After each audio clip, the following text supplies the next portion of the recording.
Praise the lord. యేసుక్రీస్తు వారి పరిశుద్ధమైన నామంలో మీ అందరికి వందనాల శుభాలు తెలియపరుస్తూ ఉన్నానండి.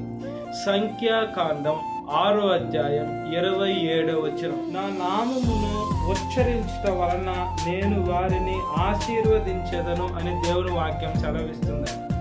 మనము ఎప్పుడైతే దేవుని నామాన్ని మనం ఉచ్చరిస్తూ ఉంటామో దేవుడు మనల్ని ఆశీర్వదిస్తాను అని దేవుని వాక్యం స్పష్టంగా సెలవిస్తుంది. మనం ఈ లోకంలో మన నోట్లో నుంచి ఏం మాటలు వస్తున్నాయి? అబద్ధాలు వస్తున్నాయా, లేదా బూతులు వస్తున్నాయా, లేదా ఈ లోకానికి సంబంధించిన సినిమా మాటలు వస్తున్నాయా, ఈ లోకంలో ఉన్నటువంటి ముసలమ్మ ముచ్చట్లు వస్తున్నాయా? మనం దేవుని వాక్యాన్ని మన నోట్లో ఉండి మనం నెమరేసుకుంటూ ఉండాలండి.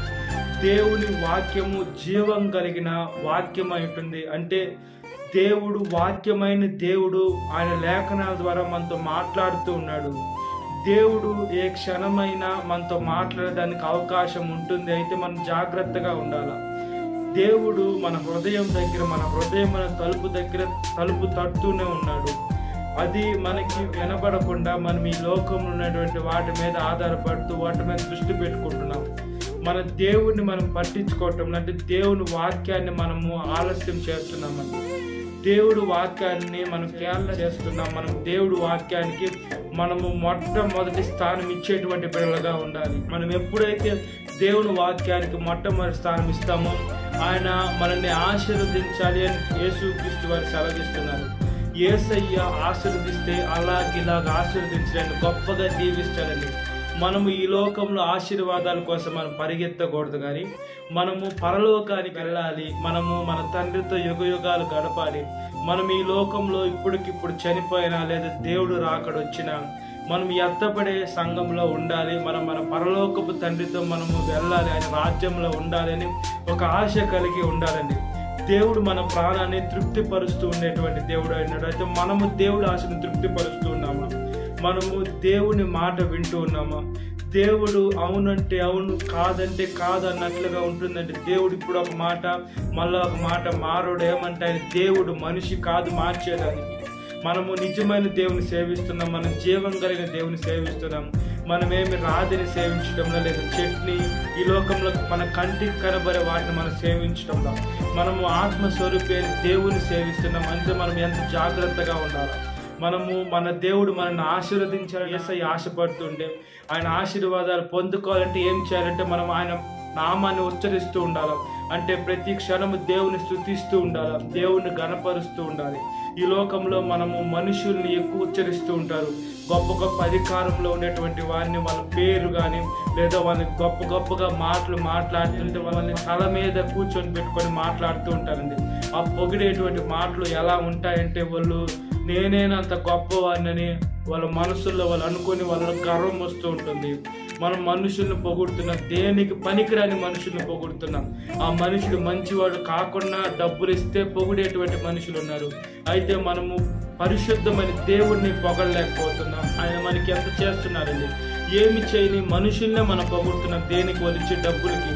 మన కోసం ప్రాణం పెట్టిన దేవుడు, మన కోసము ఆయన పరిశుద్ధమైన శరీరాన్ని పెట్టి ఆయన రక్తంతో మన ప్రతి ఒక్క పాపాలు కడిగి వేసే దేవుడు యేసయ్యను మనం ఎందుకు ఉచ్చరించలేకపోతున్నాం? మనస్ఫూర్తిగా మనం పూర్ణ ఆత్మతో పూర్ణ మనసుతో దేవుణ్ణి ఎందుకు సేవించలేకపోతున్నాం?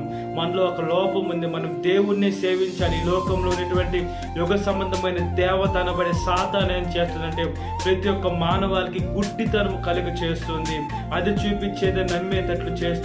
దేవుడు కార్యాలు మనుషులకి చూపించకుండా నా గొప్పతనమో నాదని మనుషులు సెల్ఫ్ అదేవిధంగా అతనే గొప్పవని అనుకొని గర్వపడుతూ పాపంలో పడిపోతున్నారు. మనము ఈ లోకంలో బ్రతికున్నామంటే ఆయన కృపే. కాబట్టి మనము ప్రతిరోజు మన దేవుణ్ణి మన నోటితో ఉచ్చరించినట్లుగా ప్రార్థన.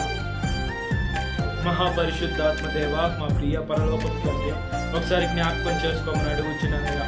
ప్రతి ఒక్క నాలుక మిమ్మల్ని స్తుతించాలా, ప్రతి ఒక్క మోకాలు మీ నామంలో వంగాలయ్యా. యేసయ్య మమ్మల్ని సృష్టించిన సృష్టి కర్త కర్మ క్రియ మొత్తం మీరేనయ్యా. ఈ లోకాన్ని చేసిన దేవ, ఈ సృష్టిని తయారు చేసిన దేవ, మనిషి యేసు ముక్కులో మీ జీవాత్మని ఊదిన దేవ, మనిషిని మీ చేతులతో సృష్టించుకున్న దేవ, మీకు అసాధ్యమైనది ఈ లోకంలో ఏమీ లేదు. అయితే మిమ్మల్ని ఎప్పుడు మేము గణపరిచేటువంటి బిడ్డలుగా ఉండాలి. మీరు ఎంతైనా గొప్ప దేవుడు, ఎంత గణపరిచినా తక్కువేనయ్యా. మీరు మా కోసం ఎంతో చేస్తున్నారయ్యా. మేము బయటికి వెళ్ళి ఇంటికి క్షేమంగా వస్తున్నామంటే మీ కాపాడే జతలో ఒక సహాయం ఉంటేనే వస్తాం. లేదా యాక్సిడెంట్ ద్వారా లేదా అనారోగ్యం ద్వారా ఇప్పుడు బయటికి వెళ్ళి హార్ట్ అటాకులు అక్కడే పని చనిపోయే వాళ్ళు ఉన్నారయ్యా. అదేవిధంగా యాక్సిడెంట్ ద్వారా అక్కడక్కడే చనిపోయే వారు ఉన్నారయ్యా. ఆ డెడ్ బాడీ కూడా దొరకకుండా చనిపోయేటువంటి వారు ఉన్నారయ్యా. పొరపాటున కూడా కింద పడి చనిపోయేటువంటి వారు ఉన్నారయ్యా. బ్రెయిన్ స్ట్రోక్ ద్వారా, హార్ట్ స్ట్రోక్ ద్వారా అనేక రీతిలుగా ఈ లోకంలో మరణాలు వెంబడిస్తూ ఉన్నాయి. మేము ఈ లోకంలో నుంచి మరణము తప్పించుకోవాలి. మనిషి ఎప్పుడైనా చనిపోవాలైతే మరణం తప్పించుకొని మా ఆయుష్, మా ఈ లోకంలో మీరు ఇచ్చిన ఆయుష్ ప్రకారం జీవించప్పుడు మీ దగ్గరికి రావాలా. ఈ లోకంలో మధ్యలో చనిపోయి నరకంలోకి వెళ్ళేటువంటి జీవితాలు మీరు మాకు ఇవ్వాలా. అయితే మేము ఈ లోకంలో మీ నామాన్ని ఉచ్చరిస్తేనే జరుగుద్ది. అప్పుడు మీరు మమ్మల్ని ఆశీర్వదిస్తారు.